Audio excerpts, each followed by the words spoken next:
Assalamualaikum warahmatullahi wabarakatuh. Salam guru penggerak. Perkenalkan, saya Elinur Jayanti, guru UPT SD Negeri 14 Gresik, calon guru penggerak Angkatan 8 Kabupaten Gresik. Pada kesempatan kali ini, saya akan memaparkan aksi nyata modul 1.4 Budaya Positif. Sebelumnya, perkenalkan fasilitator saya, Ibu Ari Eka, dan pengajar praktek saya, Ibu Yeni Setiawati. Adapun rancangan tindakan untuk aksi nyata yang saya akan buat adalah latar belakang. Murid tidak menyukai dengan adanya peraturan, karena apabila mereka melanggar akan mendapatkan hukuman. Dengan hukuman tersebut membuat murid merasa malu. Adapun tujuan aksi nyata adalah membentuk karakter positif pada murid, membiasakan murid menerapkan budaya positif. Tolak ukurnya adalah murid aktif dan semangat dalam pembelajaran. Terwujudnya karakter murid yang santun, sopan, dan peduli kepada sesama. Siswa mampu menerapkan dan menjalankan keyakinan kelas yang telah dibuat. Minimasi tindakan. Langkah-langkah yang akan dilakukan. 1. Mengajukan gagasan kepada kepala sekolah tentang langkah konkret budaya positif. 2. Mengagendakan rapat koordinasi dengan rekan sejawat untuk sosialisasi budaya positif di lingkungan sekolah. 3. Sosialisasi atau penjabaran budaya positif. 4. Menyusun keyakinan kelas untuk mewujudkan impian kelas. Adapun dukungan yang dibutuhkan untuk mewujudkan aksi nyata, yang pertama dari kepala sekolah, 2 murid, 3 rekan sejawat, 4 komite dan wali murid, 5 warga sekitar. Berikut ini adalah kegiatan diseminasi di sekolah mengenai pemahaman dan pengalaman budaya positif. Assalamualaikum warahmatullahi wabarakatuh. Terima kasih untuk Bapak Ibu Guru UPT SD 14 yang meluangkan sedikit waktunya. Di sini saya sedikit kita sharing di sini, sharing tentang apa yang saya dapatkan di program guru penggerak. Di sini saya akan memaparkan penjabaran dan pemahaman dan penerapan pengamalan budaya positif. Sebelumnya saya punya pertanyaan pemantik. Jenengan setuju apa tidak? Hukuman dapat mendisiplinkan anak. Setuju apa betul? Hukuman dapat mendisiplinkan anak. Hukuman semuanya, hukuman dapat mendisiplinkan anak. Setuju apa betul? Bisa ya, bisa tidak. 2. Pemberian hukuman dengan hal positif seperti membaca atau membersihkan halaman sekolah dapat meningkatkan disiplin anak. Setuju apa betul? Boleh. 3. Memberi penghargaan dapat meningkatkan motivasi belajar anak. Setuju apa betul? Setuju. Oke. Kita simpan dulu pertanyaan pemantik ini. Nanti panjenengan bisa menilai dari ketiga ini benar apa salah pemikiran awal panjenengan. Lanjut ya. Budaya positif. Apa sih yang terbesit di benak Anda? Budaya positif itu apa? Budaya positif adalah perwujudan dari nilai-nilai atau keyakinan universal yang diterapkan di sekolah. Lanjut. Budaya positif yang dapat diterapkan di sekolah itu ada 5. Yang pertama, disiplin positif dan nilai-nilai kebajikan. 2. Teori motivasi, hukuman dan penghargaan, restitusi. Yang ketiga, keyakinan kelas. Yang keempat, kebutuhan dasar manusia dan dunia berkualitas. Yang kelima, posisi kontrol. Yang keenam, segitiga restitusi. Nanti kita akan membahas keenam budaya positif di sekolahan. Nanti jenengan bisa membayangkan di kelas jenengan yang baik monggo diterapkan. Lanjut, yang pertama disiplin positif dan nilai kebajikan universal. Coba kira-kira makna disiplin. Disiplin itu tata tertib, peraturan, kepatuhan kepada peraturan. Betul apa salah? Oke, betul. Simpan dulu. Dihubungkan dengan hukuman. Kalau disiplin itu pasti hubungannya dengan hukuman. Betul apa salah?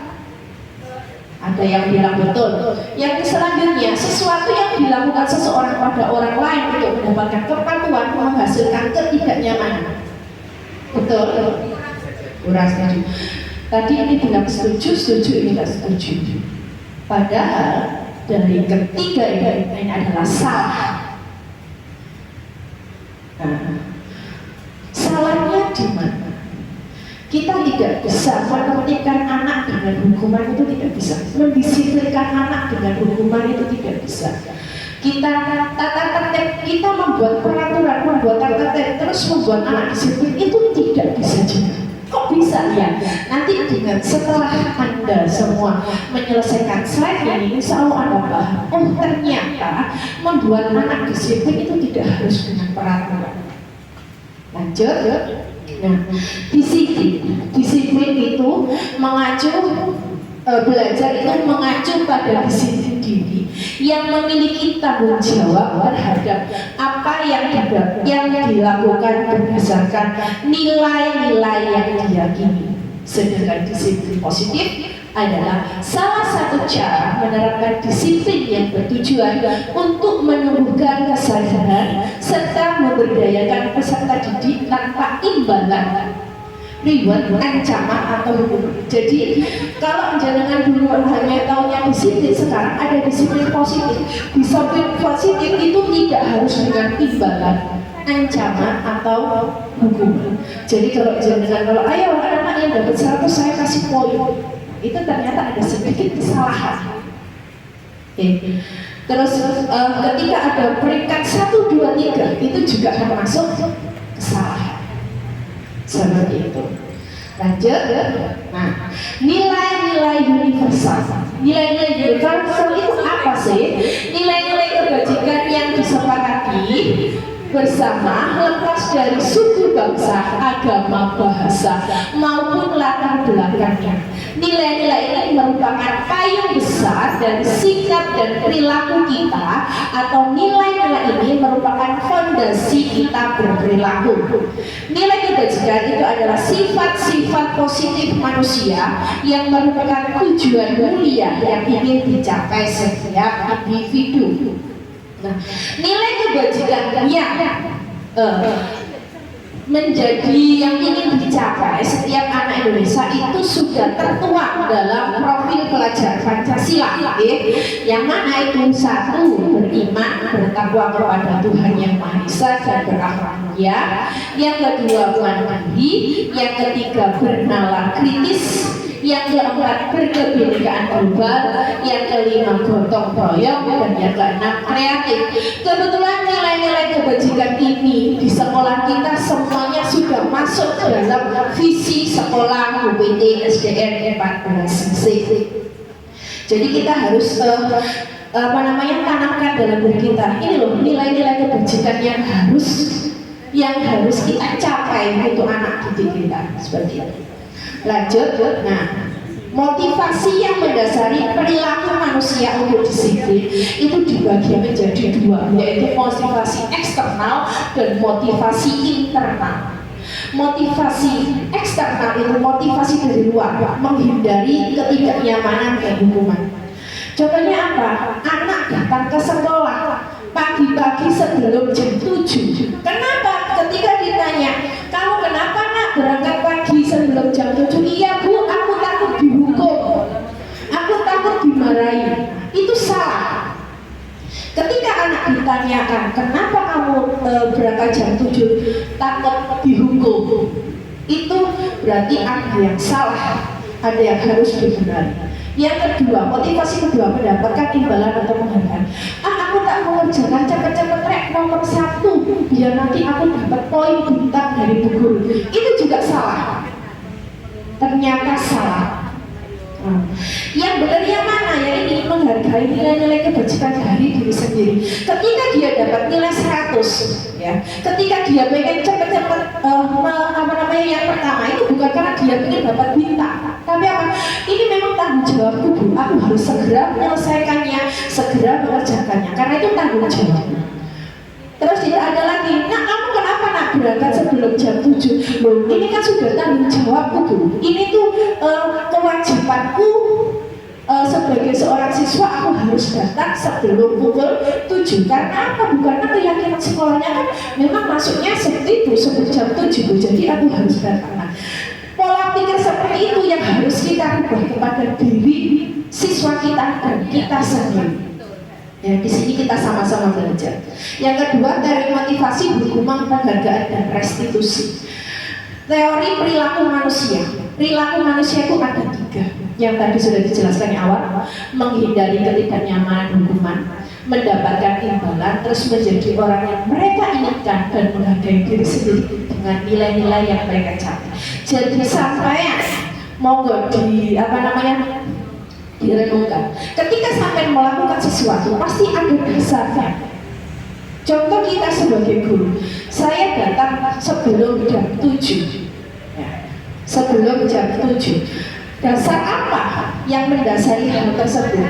Oh, aku takut untuk diejek sama guru-guru karena aku nanti berangkatnya siang. Itu salah. Yang betul apa? Aku datang sebelum jam 7 karena aku harus menjadi teladan muridku. Itu harus dicapkan pada diri kita sendiri. Jadi kita harus merubah diri kita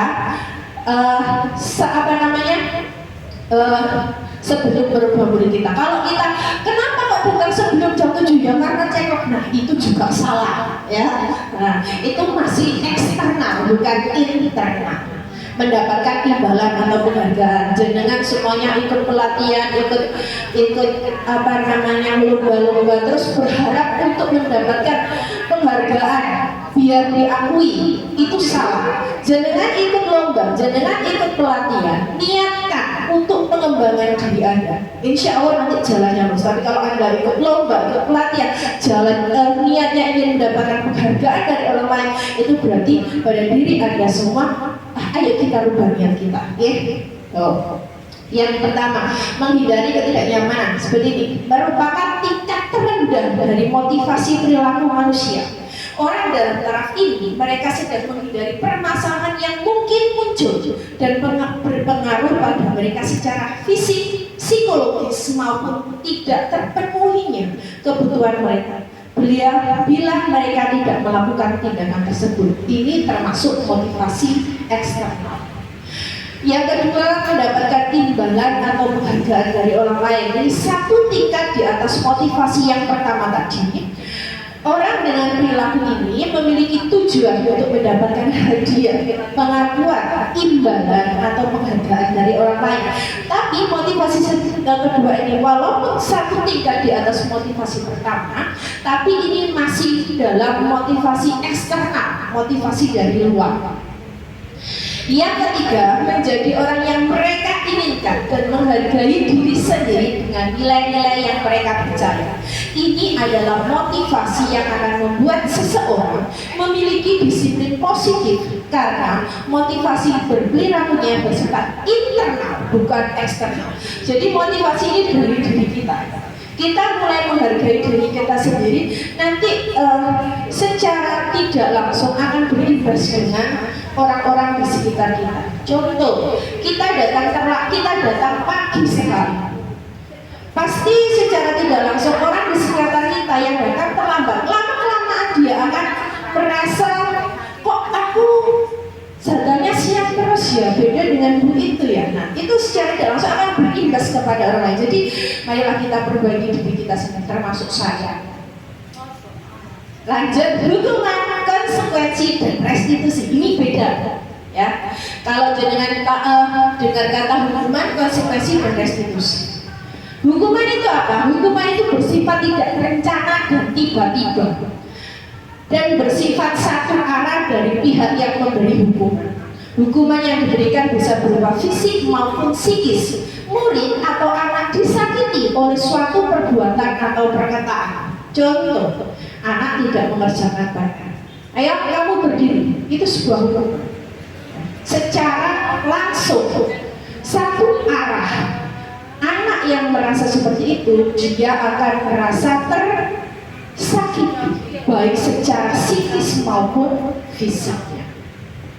Kalau konsekuensi itu disiplin dalam bentuk konsekuensi, sudah terencana atau sudah disepakati, sudah dibahas dan sudah disetujui. Bentuk konsekuensi dibuat oleh pihak guru atau sekolah, dan murid sudah mengetahui sebelumnya konsekuensi yang akan diterima bila ada pelanggaran. Contohnya seperti ini.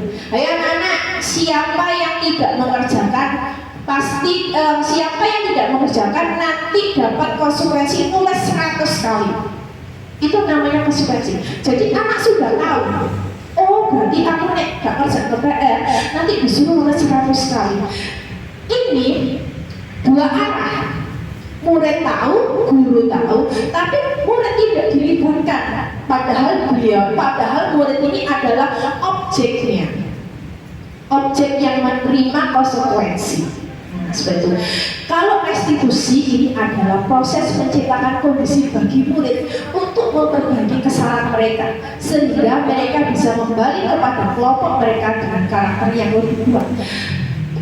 Kalau bisa dari ketiga ini Pak Jenengan nanti menerapkan yang ke restitusi. Restitusi nanti kita bahas di yang terakhir. Jadi sekarang tidak ada yang namanya hukuman, tidak ada yang namanya konsekuensi, adanya restitusi. Restitusi itu adalah dua belah pihak sepakat tahu dan meyakini. Jadi tanpa melakukan kesalahan mereka tahu, oh iya ya, tanpa harus diingatkan dari orang lain. Dihukum oleh penghargaan. Mengemukakan bahwa penghargaan maupun hukuman adalah cara-cara mengontrol perilaku seseorang yang menghancurkan potensi untuk pembelajaran yang sesungguhnya. Penghargaan sesungguhnya adalah tindakan belajar itu sendiri. Dihukum oleh penghargaan itu maksudnya yang seperti apa? Contohnya seperti ini. Wah, bagus sekali Bu Indah dapat nilai 100. Di sebelahnya ada Bu Risa yang mereka memang pada notabene setiap hari memang bersaing di kelas. Akan ada kecemburuan di dirinya Bu Risa. Dia akan marah pada kenapa harus beda? Kenapa kok beda terus? Terus Ibu Indahnya dia akan merasa besar kepala. Oh ya aku kok. Nah, itu termasuk dihukum oleh penghargaan. Kemarin pada waktu terakhir kegiatan Loka itu juga ada yang bertanya, Bu, misalkan namanya kita anak SD, anak itu tiba-tiba pakai baju bagus, kita berpapasan. Terus kita kalau kita nggak namanya anak SD, kita sebagai guru kan harusnya gini, wah nak bagus sekali bandungmu. Tapi kalau di sisi lain ada murid di sebelahnya, dia pasti iri. Nah, pasti ada ketidaksukaan. Nah, itu termasuk penghargaan, dihukum oleh penghargaan. Terus caranya yang bagaimana? Nanti caranya. Nah, ini dihukum oleh penghargaan, bahwa penghargaan berlaku sama dengan hukuman. Dalam arti meminta atau membujuk seseorang melakukan sesuatu untuk memenuhi sesuatu tujuan tertentu dari orang yang meminta atau membujuk. Dorongannya eksternal dan akan ada faktor ketergantungan. Beberapa dampak dari pemberian penghargaan. Ada pengaruh jangka pendek dan jangka panjang. Penghargaan tidak efektif, penghargaan merusak hubungan, penghargaan mengurangi ketepatan, penghargaan menurunkan kualitas, penghargaan mematikan kreativitas, penghargaan menghukum motivasi dari dalam diri atau intrinsik. Kadang kalau kita sudah, misalnya targetku aku dapat juara 1 tingkat kabupaten. Ketika sudah menang, itu masuk seperti ini, penghargaan menurunkan kualitas.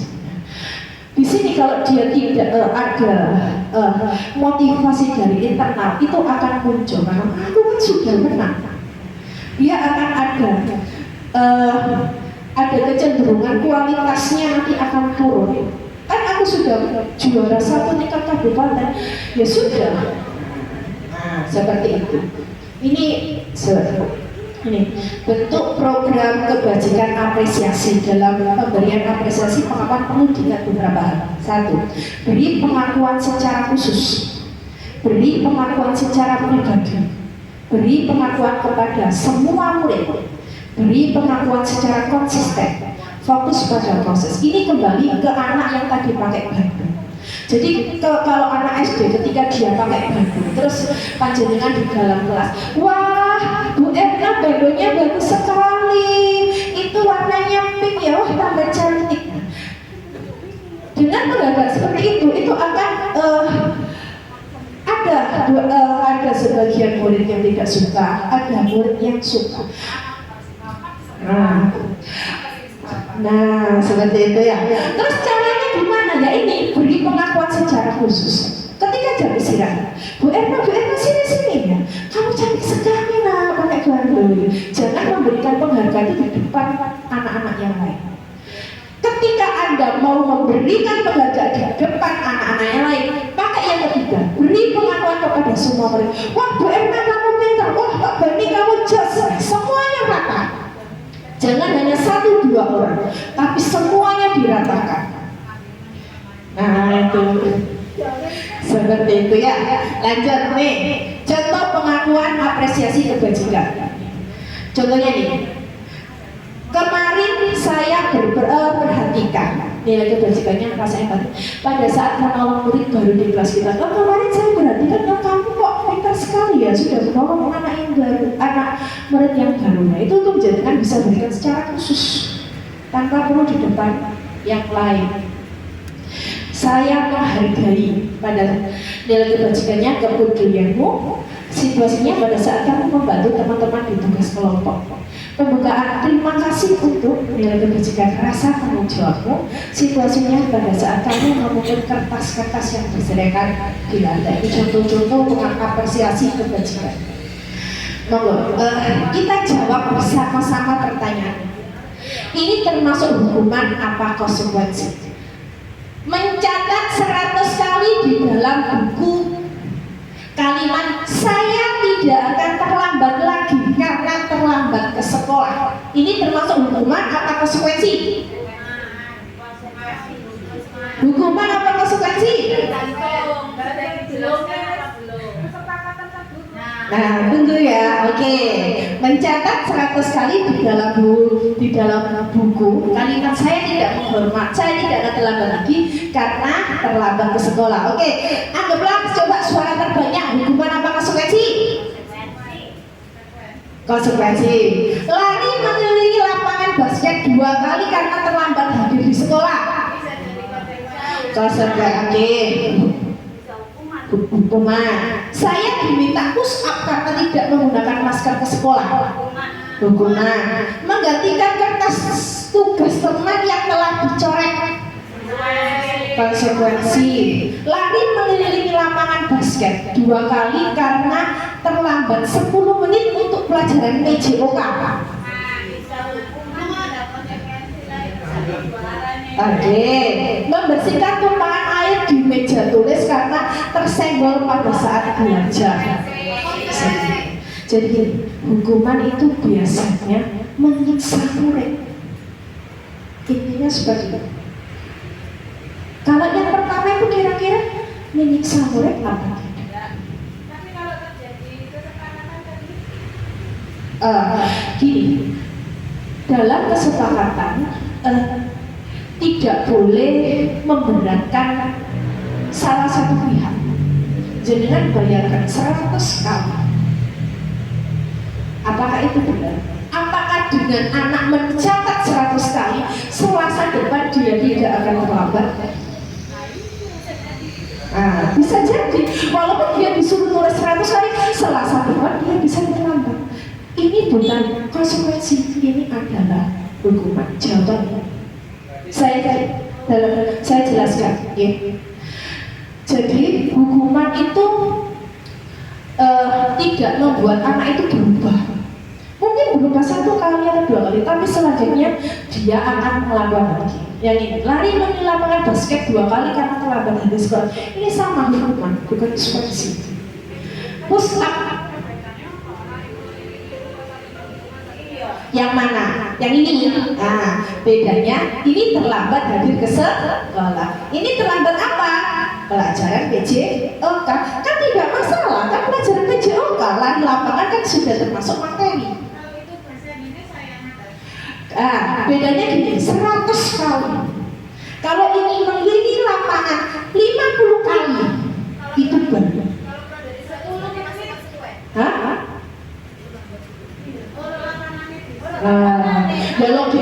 Kalau kita bicara lapangan, standarnya lapangan gimana? Seperti itu ya. Nah itu. Nah ya, lapangan basket. Seperti itu. Lanjut. Ini perbedaan hukuman dan konsekuensi. Kalau hukuman itu sesuatu yang menyakitkan, harus terjadi. Kalau konsekuensi harus terjadi. Kalau hukuman membuat anak sakit, baik secara fisik maupun hatinya.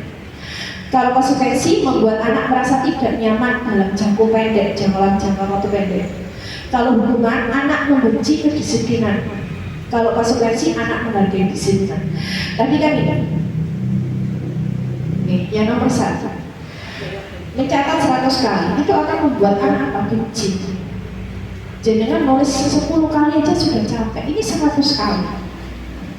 Kalau hukuman paksaan, kalau konsekuensi itu stimulus tanggapan. Kalau hukuman mendorong anak menyakiti diri sendiri. Kalau konsekuensi mendorong anak agar mudah menyesuaikan diri. Kalau hukuman konsep diri yang buruk, konsekuensi konsep diri yang baik. Hukuman anak belajar untuk menyembunyikan kesalahan, konsekuensi anak belajar untuk mematuhi peraturan. Hukuman marah, rasa bersalah, dipermalukan, merasa dihargai, konsekuensi kehilangan hak, dibuat tidak nyaman, diasingkan untuk sementara. Dan sebetulnya hukuman sama konsekuensi ini nanti kalau kita ke segi negara restitusi, dua-dua ini kurang baik. Dua-duanya kurang baik. Sini awal memang dijabarkan dulu. Oh, hukuman itu yang seperti apa, konsekuensi seperti apa. Seperti itu. Di sini contoh perbedaan hukuman, konsekuensi dan restitusi. Ini hukuman adalah identitas yang gagal. Untuk disiplin itu ada konsekuensi disiplin tadi sama restitusi itu termasuk identitas yang sukses.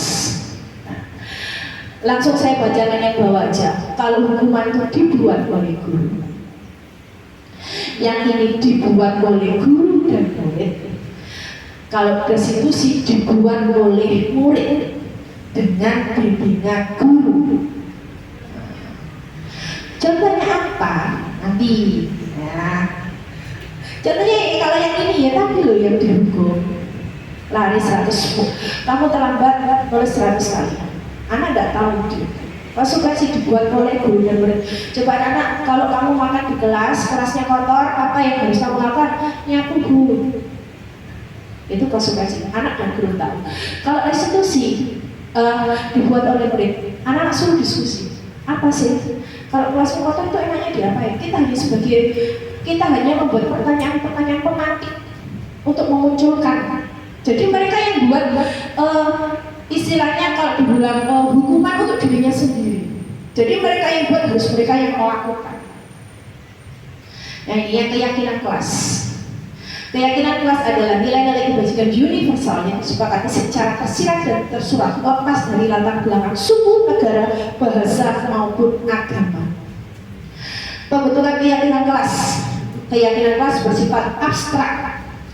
Keyakinan kelas berupa pernyataan-pernyataan universal. Pernyataan keyakinan kelas senantiasa dibuat dalam bentuk positif. Jadi dalam keyakinan kelas tidak boleh ada kata tidak. Keyakinan kelas sebenarnya tidak terlalu banyak sehingga mudah diingat dan dipahami oleh semua warga kelas. Itu minimal 3, maksimal kalau nggak salah 7. Keyakinan kelas sebaiknya sesuatu yang dapat diterapkan di lingkungan tersebut. Semua warga kelas hendaknya ikut berkontribusi dan selanjutnya bersedia meninjau kembali keyakinan kelas dari waktu ke waktu. Kalau sekarang itu namanya keyakinan kelas. Kalau dulu peraturan sudah berubah menjadi kesepakatan. Sekarang yang paling tepat adalah keyakinan. Kenapa? Kalau peraturan dibuat satu orang, peraturan sekolah dibuat oleh siapa? Sekolah. Peraturan kelas dibuat oleh siapa? Guru. Kayak kesepakatan kelas dibuat oleh siapa? Guru dan murid. Tapi kalau keyakinan kelas dibuat oleh siapa? Murid dengan bimbingan guru. Karena mereka yang menjalankan, jadi mereka yang melakukan. Lanjut, kebutuhan dasar manusia. Kebutuhan dasar manusia adalah segala sesuatu yang kita lakukan untuk mendapatkan apa yang kita inginkan. Seluruh tindakan yang kita lakukan memiliki tujuan tertentu, dan semua usaha terbaik yang kita lakukan adalah dalam rangka agar kebutuhan dasar kita terpenuhi dengan baik. Kebutuhan dasar manusia itu ada 5. Kebutuhan bertahan hidup, kasih sayang dan rasa diterima, penguasaan, itu termasuk kebutuhan pengakuan atas kemampuan, selanjutnya kebebasan dan kesenangan. Saya jelaskan satu-satu. Yang pertama, kebutuhan bertahan hidup. Kebutuhan bertahan hidup itu termasuk apa? Termasuk kesehatan, rumah, makanan, kebutuhan biologis, kebutuhan akan perasaan aman. Ini termasuk sekunder, primer, tersier, termasuk di sini. Kebutuhan bertahan hidup. Ini kebutuhan dasar yang manusia. Pertama, manusia. Kebutuhan dasar yang kedua, secara tidak langsung jenengan butuh ini, kasih sayang dan rasa diterima, yaitu kebutuhan akan hubungan dan koneksi sosial, kebutuhan untuk disayangi dan diterima, kebutuhan untuk merasa menjadi bagian suatu kelompok. Kalau jenengan dalam suatu situasi, suatu kelompok, jenengan merasa diasingkan, gimana perasaan jenengan? Akan tidak nyaman. Secara langsung itu adalah kebutuhan jenengan, kasih sayang dan rasa diterima. Jenengan lahir brojol ke dunia, itu sudah mendapatkan kebutuhan dasar yang pertama. Apa? Kasih sayang. Ya, jenengan sudah diterima oleh kedua orang tua jenengan. Sebagai kebutuhan dasar yang ketiga adalah penguasaan, kebutuhan pengakuan atas kemampuan. Tanpa kita sadari, kita butuh ini. Ya. Kita sekolah tinggi-tinggi tujuannya apa? Ini. Kita ikut pelatihan tujuannya apa? Ini.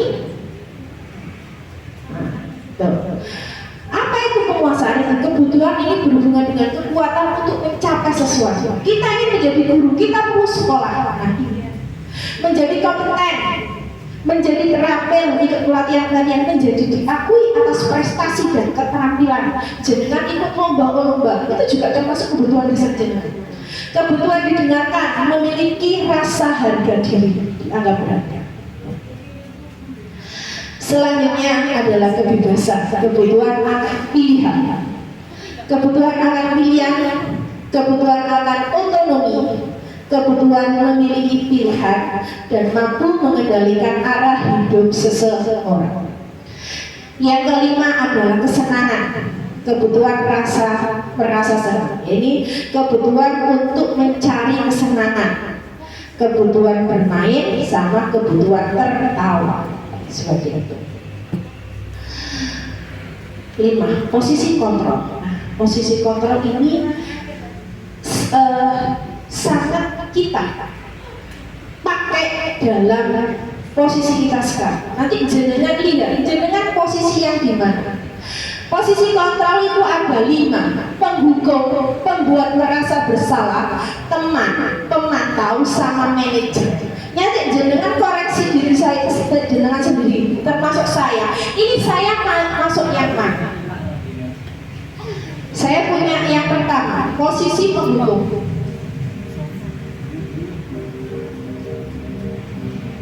Monggo disimak.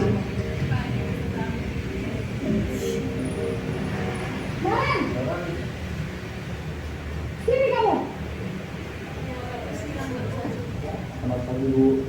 Selalu terlambat. Kamu deh, pasti terlambat. Maaf Bu, saya Apa? Apa coba? Alasan kamu apa lagi? Kamu sih kamu tidak terlambat? Malas sekali ya kamu jadi anak. saya Dasar pemalas. Jangan kapok sih kamu. Sudah berapa kali terlambat? Sana, kamu keliling lapangan basket 2 kali.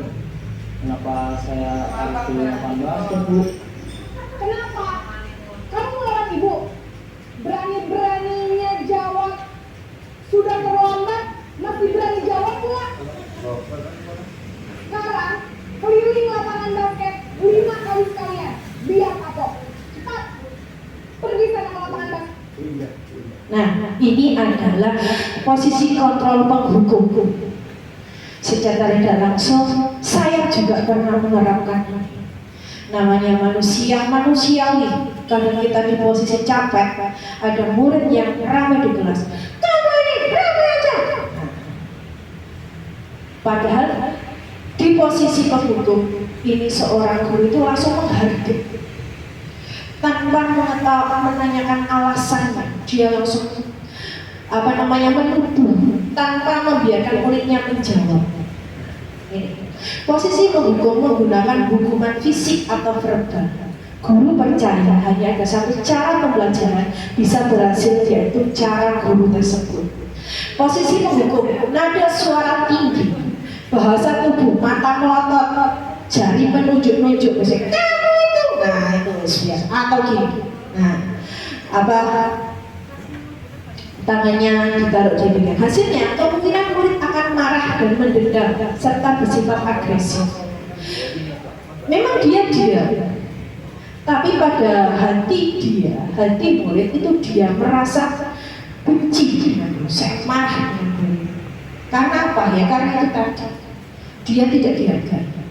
Sekarang yang kedua, posisi merasa bersalah. Monggo dilihat bedanya nanti.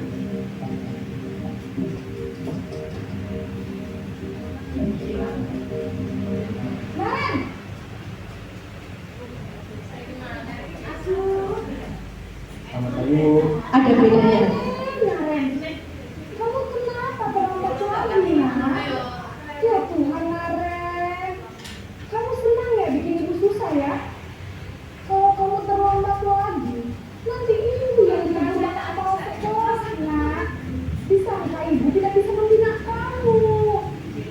Duh, gimana ini? Maaf Bu, Duh, Gusti Naren. Kamu suka ya kalau ibu tegur bapak kepala sekolah? Terus, sekarang ibu harus tulis apa ya di buku absen? Ini kamu sudah sering terlambat loh. Ibu harus apa coba? maaf Bu, maaf sekali. Ya sudah, lain kali jangan bikin ibu susah lagi ya Nak ya. Ibu tidak akan kuat lagi kalau kamu gini terus. Bisa jantungan kalau ibu tegur bapak kepala sekolah. Sekarang cepat, kelas. Maaf ya Bu, maaf sekali. Nah, ini adalah pembuat merasa bersalah. Kadang-kadang kita juga, ya anak ojo metan, kok guru-guru diceluk kepala sekolah. Pernah terucap seperti itu di mulut kita. Itu adalah perasaan membuat merasa bersalah. Ya. Jenengan lihat ekspresi anak yang pertama, yang kedua, sama yang kedua beda. Di yang kedua ini dia membuat murid merasa bersalah. Kamu ini loh nak terlambat terus. Apa kata orang, dikira ibu ini tidak bisa mendidik kamu. Dia itu membuat murid merasa bersalah. Saat semuanya dilimpahkan pada murid. Murid hanya bisa tunduk dan iya bu, maaf bu, maaf. Kalau yang posisi pertama tadi si anak pengen memberontak, tapi karena gurunya terlalu jahat, dia sampai takut. Nah tuh, kalau yang ini membuat merasa bersalah, iya bu, maaf bu. Nah ini posisi ini biasanya guru bersuara lebih lembut, halus dan sedih. Orang yang merasa bersalah dibuat tidak nyaman atau bersalah dan terdadak. Hasilnya, murid akan merasa bersalah telah mengecewakan bapak ibu guru dan tidak sanggup membahagiakan orang lain. Lebih bahaya lagi, menumpahkan amarahnya dengan cara negatif seperti menyakiti diri sendiri. Yang ketiga, posisi teman.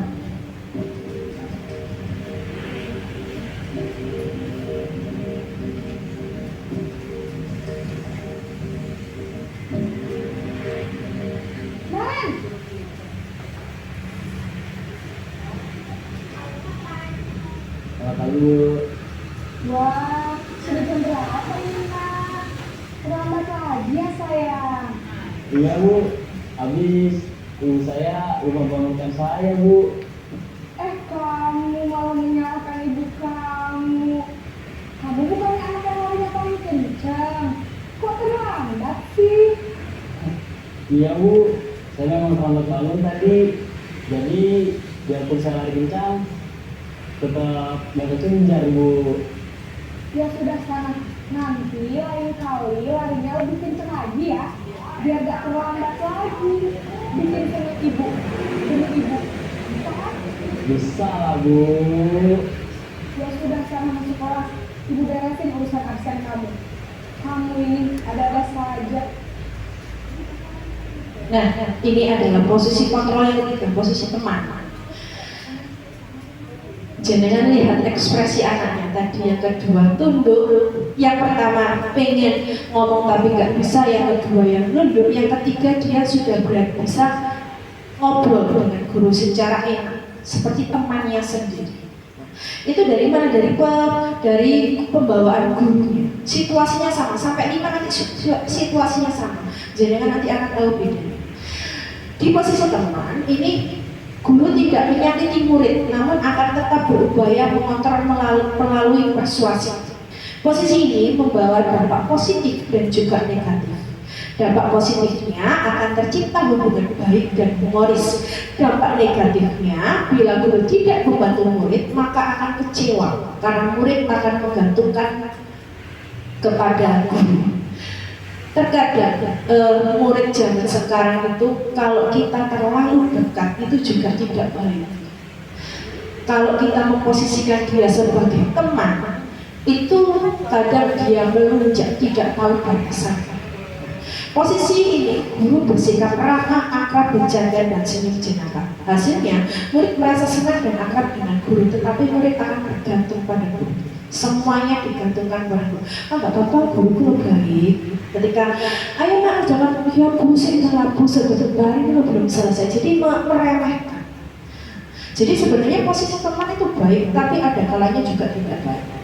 Posisi yang keempat, pemantau. Monggo lihat.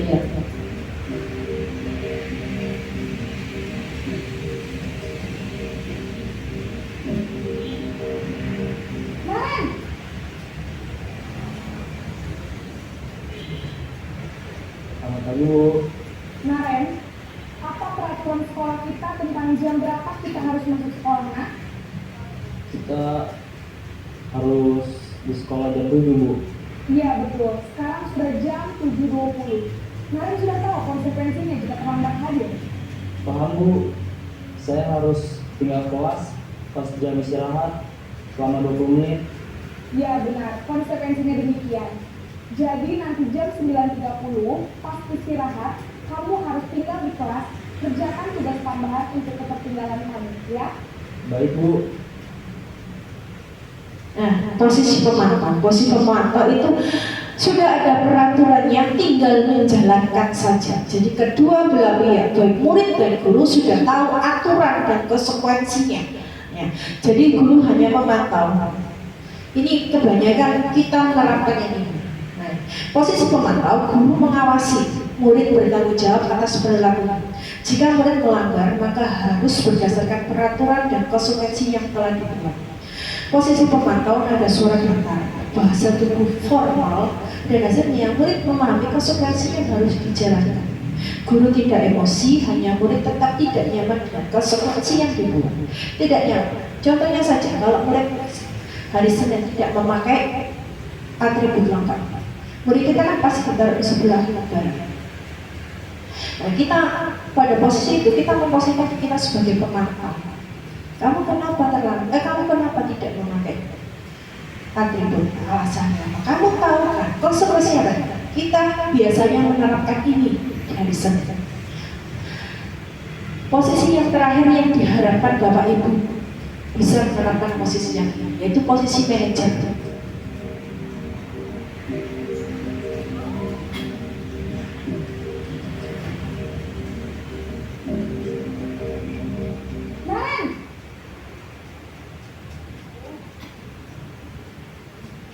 Selamat pagi Bu.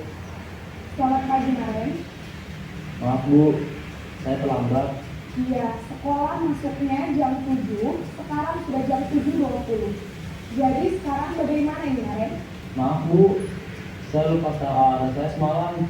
Baiklah, menurut kamu, keyakinan sekolah yang mana yang perlu kamu tingkatkan? Menghargai diri sendiri dan orang lain mungkin ya Bu. Setuju. Jadi, apakah Naren meyakini prinsip saling menghormati tersebut? Iya Bu, saya meyakininya. Apakah Naren bersedia memperbaiki masalah keterlambatan ini? Bersedia Bu. Bagaimana kamu akan perbaiki masalah keterlambatan ini? Saya akan coba untuk tidak lupa menyetel alarm saya Bu. Baik, kalau Naren lupa menyetel alarm di rumah, ada orang yang kira-kira bisa bantu mengingatkan tidak? Ada Bu, kakak saya, Kak Emma. Ada lagi selain Kak Emma? Selain Kak Emma, ada ibu saya. Baik, jadi yang mengingatkan Naren adalah Kak Emma dan ibu kalian. Kira-kira akan mulai setel alarm kapan nih, Naren? Setelah pulang sekolah, akan segera saya lakukan. Baik, jadi Naren akan setel alarm untuk bangun besok pagi dan akan diingatkan oleh kakak dan ibunda Naren ya. Ada lagi yang mungkin perlu dilakukan, Naren, agar tidak terlambat bangun lagi? Tidak ada Bu. Baik, Naren, terima kasih untuk kerjasama kamu. Sekarang kamu turun kembali. Ya, ini yang posisi manajer. Posisi manajer itu anak disuruh mengingat-ingat, mengidentifikasi kesalahanmu apa. Oh, kesalahan saya ini. Kalau kesalahannya ini, solusinya itu seperti apa? Bukan kita yang memberi solusi, tapi mereka yang mencari solusi untuk masalahnya sendiri. Kita hanya sebagai penuntun mereka, mengarahkan mereka seperti itu. Manajer, posisi di mana guru berbuat sesuatu bersama, mempersiapkan murid, mempertanggungjawabkan perilakunya. Guru mendukung dan membimbing murid agar menemukan solusi atas permasalahannya sendiri. Murid diajar menganalisis kebutuhan sendiri maupun kebutuhan orang lain, bukan mengatur, tetapi membimbing murid untuk dapat mengatur dirinya sebagai seorang manajer bagi dirinya sendiri. Jadi kalau di posisi manajer, anak itu tahu akan kesalahannya itu apa, penyebabnya apa, anak yang nyari sendiri, solusinya seperti apa, anak yang cari sendiri. Terus kalau ada solusi A, mungkin ada solusi B. Jadi mereka sudah punya planningnya. Posisi yang diharapkan sebagai seorang guru adalah posisi yang seperti itu. Yang keenam, ini yang terakhir, yaitu segitiga restitusi. Di posisi manajer tadi itu sudah menerapkan 3 langkah dari segitiga restitusi. Segitiga restitusi adalah menstabilkan identitas. Setiap orang pasti pernah melakukan kesalahan. Kamu bukan satu-satunya yang pernah melakukan itu. Validasi kebutuhan. Langkah yang kedua, kamu tentu punya alasan mengapa melakukan itu. Adakah cara yang lebih efektif untuk mendapatkan apa yang kamu butuhkan? Yang ketiga adalah menanyakan keyakinan. Nilai-nilai apa yang telah kita sepakati? Kamu ingin menjadi orang yang seperti apa? Jadi dalam posisi manajer tadi, ketiga langkah dari segitiga restitusi ini sudah tercapai semua. apakah dalam pelaksanaannya itu harus turut langkah-langkah dari segitiga restitusi? Jawabannya tidak. Monggo terserah jenengan mau mengotak-atik, asalkan ketiga langkah-langkah ini masuk ke dalam posisi kontrol yang Anda terapkan. Contohnya seperti ini. Yang menstabilkan identitas yang pertama, mengubah identitas anak dari orang yang gagal karena melakukan kesalahan menjadi orang yang sukses. Contoh kalimatnya, berbuat salah itu tidak apa-apa, tapi tidak ada manusia yang sempurna, atau saya juga pernah melakukan kesalahan seperti itu. Kita bisa menyelesaikan masalah ini. Bapak atau ibu tidak tertarik mencari siapa yang salah, tapi bapak ibu ingin mencari solusi dari permasalahan. Kamu berhak merasa begitu. Apa kamu sedang menjadi teman yang baik buat dirimu sendiri? Nah, ini adalah contoh-contoh kata-kata, kalimat-kalimat pertanyaan untuk menstabilkan identitas. Lanjut untuk yang kedua, validasi tindakan salah. Tujuannya memenuhi kebutuhan dasar. Kalau kita memahami kebutuhan dasar, apa yang mendasari sebuah tindakan, kita akan bisa menemukan cara-cara paling efektif untuk memenuhi kebutuhan dasar itu. Contoh kalimatnya, padahal kamu bisa melakukan hal yang lebih buruk dari ini ya, untungnya kamu tidak melakukan. Kamu pasti punya alasan mengapa melakukan hal itu. Yang ketiga, kamu patut bangga pada dirimu sendiri karena kamu telah melindungi sesuatu yang penting buatmu. Yang keempat, kamu boleh mempertahankan sikap itu, tapi kamu harus menambahkan sikap yang baru. Ini validasi tindakan kesalahan. Selanjutnya yang keempat, menanyakan keyakinan. Ini adalah langkah yang ketiga, yaitu anak melihat kesalahannya dihubungkan dengan norma sosial dan nilai-nilai yang mendasari manusia berinteraksi dengan orang lain. Dan ini kalau hubungannya dengan sekolah, ya berarti keyakinan sekolah. Kalau itu anak melakukan kesalahan di kelas, berarti keyakinan kelas. Satu, contoh kalimatnya, apa nilai yang kita percaya di kelas atau di sekolah kita? Dua, nilai-nilai universal apa yang telah kita sepakati? Yang ketiga, kelas yang ideal itu yang seperti apa? Yang keempat, kamu ingin menjadi anak seperti apa? Yang kelima, apa yang kamu rasakan? Yang keenam, ketika kamu melakukan itu, kamu mau menjadi orang seperti apa? Dan ketika membuat keyakinan kelas. Keyakinan kelas tidak hanya dibuat oleh guru kelas. Guru mata pelajaran pun bisa membuat keyakinan kelas. Ya, jadi contoh, misalkan ada guru olahraga, monggo silakan buat keyakinan kelas. Oleh anak kita buat keyakinan kelas. Apa?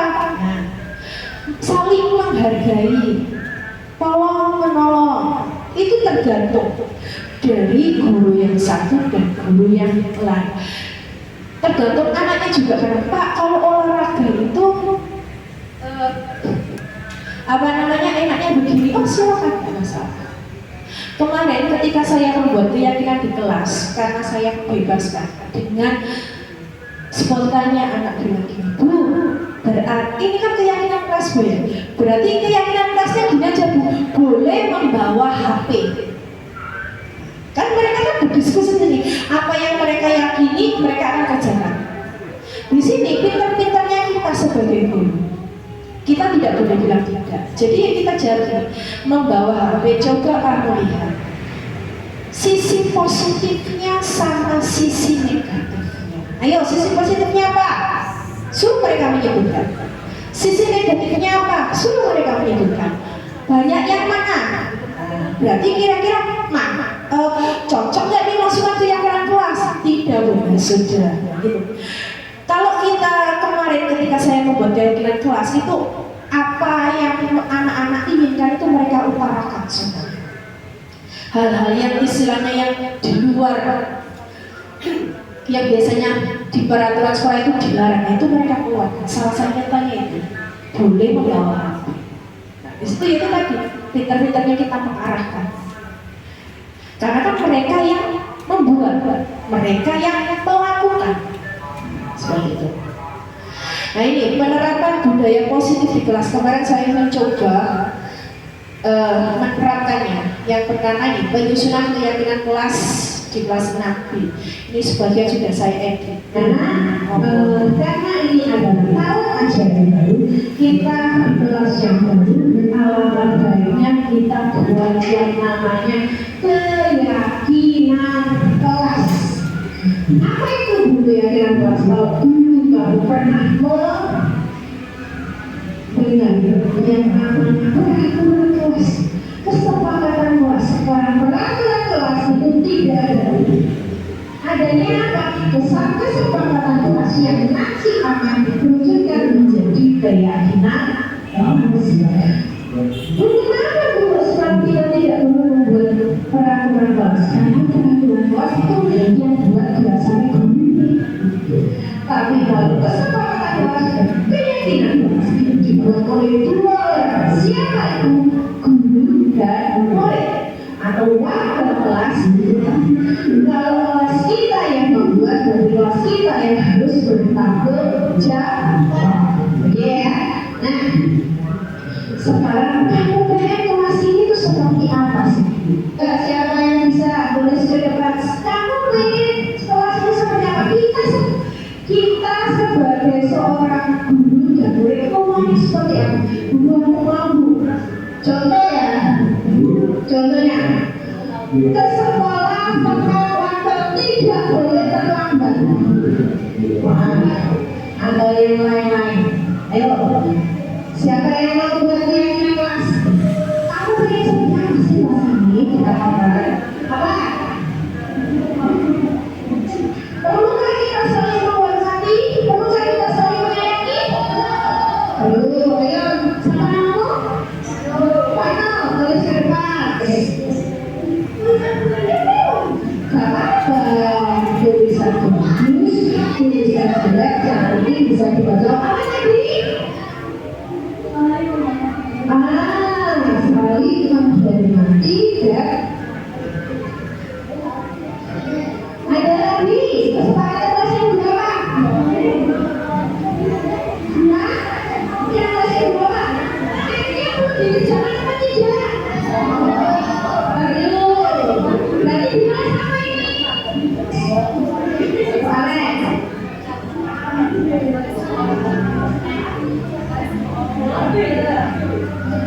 apakah kelasnya untuk siapa?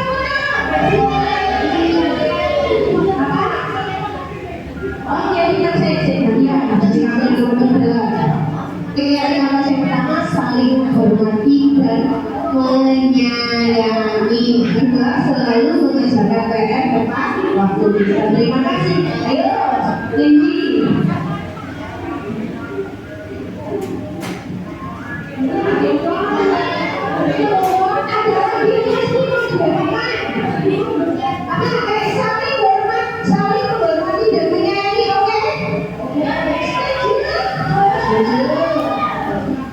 Selalu mengerjakan PR tepat waktu, setuju?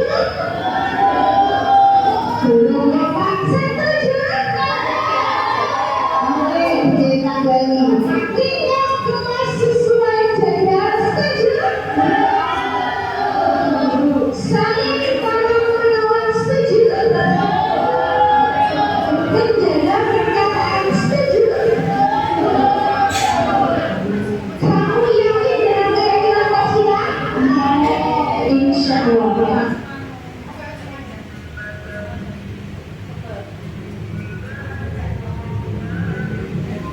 Ini adalah proses. Jadi ketika anak-anak sudah membuat keyakinan kelas, kita minta untuk menuliskannya sendiri. Ya. Jadi mereka yang membuat, mereka yang berpikir, mereka yang menuliskannya. Kebetulan ini adalah pertama kalinya mereka membuat keyakinan kelas. Nah, setelah itu ditempel. Mereka juga yang nempel. Nah, mereka juga yang menempel keyakinan kelasnya.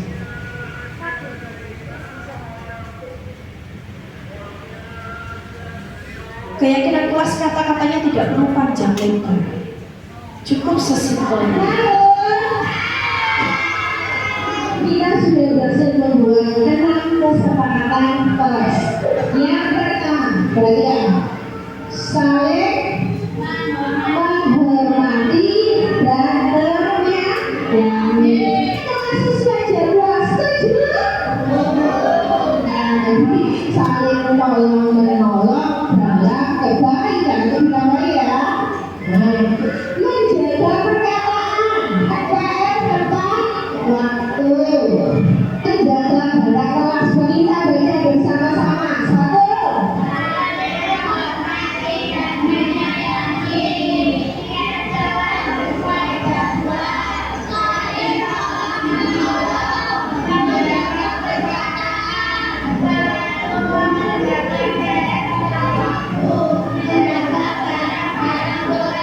Oke, kita yakin ya? Oke, kita yakin. Oke, itu adalah proses pembuatan keyakinan kelas yang saya lakukan.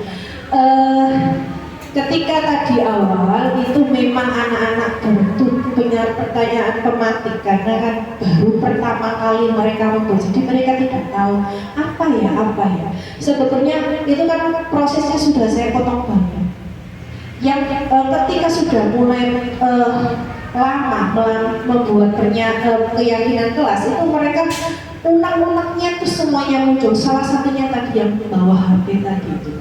Ada juga yang bilang, Bu, itu keyakinan kelasnya selain bawa HP itu ada yang kedua, membawa mainan. Kembali lagi kita memposisikan, kita kembalikan ke anak lagi, membawa mainan itu positifnya di mana, negatifnya di mana. Nah, seperti itu. Jadi anak-anak akan mengetahui sendiri. Jadi mereka juga ini patut dimasukkan ke kelas apa tidak? Tidak, sudah tidak. Ini penerapan positif yang budaya positif kedua. Tadi ibu mendengar laporan dari ketua kelas bahwa kamu harus menikah dengan gila. Kenapa kamu kesal? Soalnya Gila punya tiket jawaban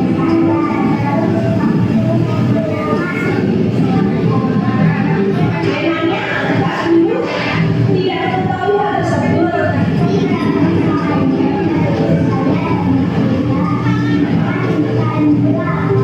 Oh begitu, wajar kalau kamu kesal. Kalau itu berada di posisi kamu, pasti juga akan merasakan hal yang sama. Lalu, apa yang kamu lakukan kepada dia?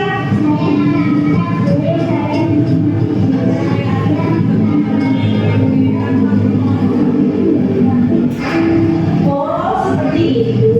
Pasti kamu melakukan hal tersebut ada alasannya bukan?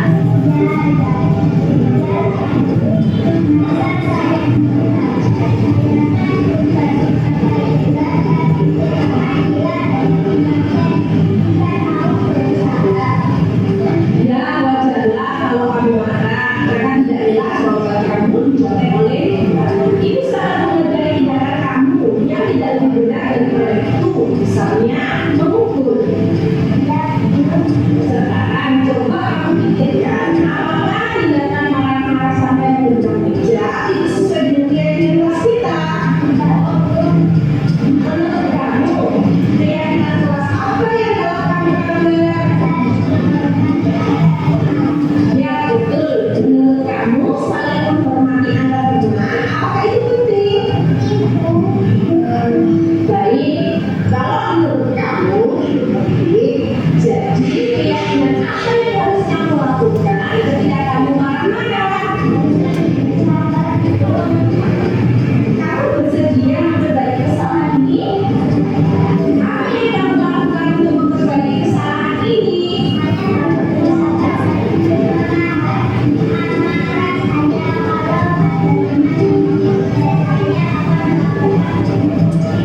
Ya, tepat sekali jawabanmu, Santa. Tetap semangat ya. Ya, silakan kembali ke kelas.